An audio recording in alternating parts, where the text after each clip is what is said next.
Proverbs number 5 from the Evidence Study Bible, New King James Version. The peril of adultery. My son, pay attention to my wisdom, lend your ear to my understanding, that you may preserve discretion, and your lips may keep knowledge. For the lips of an immoral woman drip honey, and her mouth is smoother than oil. But in the end she is bitter as wormwood, sharp as a two-edged sword. Her feet go down to death. Her steps lay hold of hell, lest you ponder her path of life. Her ways are unstable. You do not know them. Therefore hear me now, my children. Do not depart from my words of my mouth. Remove your way far from her.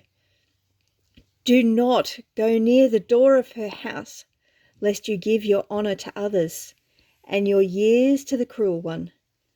Lest aliens be filled with your wealth, and your labours go to the house of a foreigner, and you mourn at last.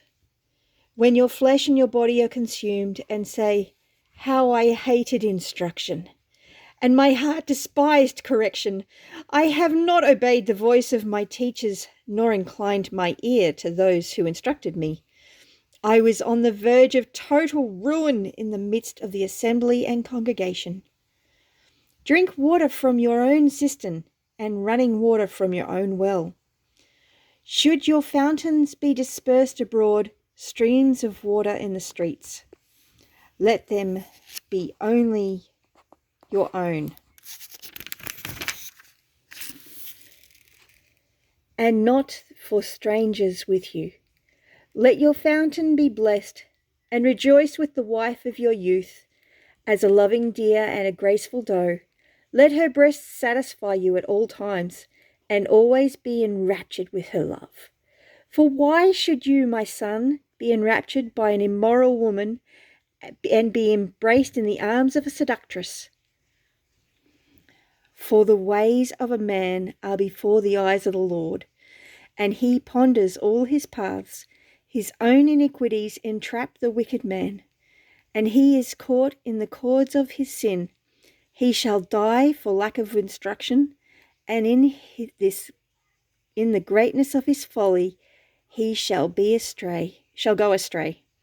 Ooh, dangerous promises. So Charles Spurgeon says, there is no point on which men make greater mistakes than on the relation which exists between the law and the gospel. Interesting. Have a great one. Bless you.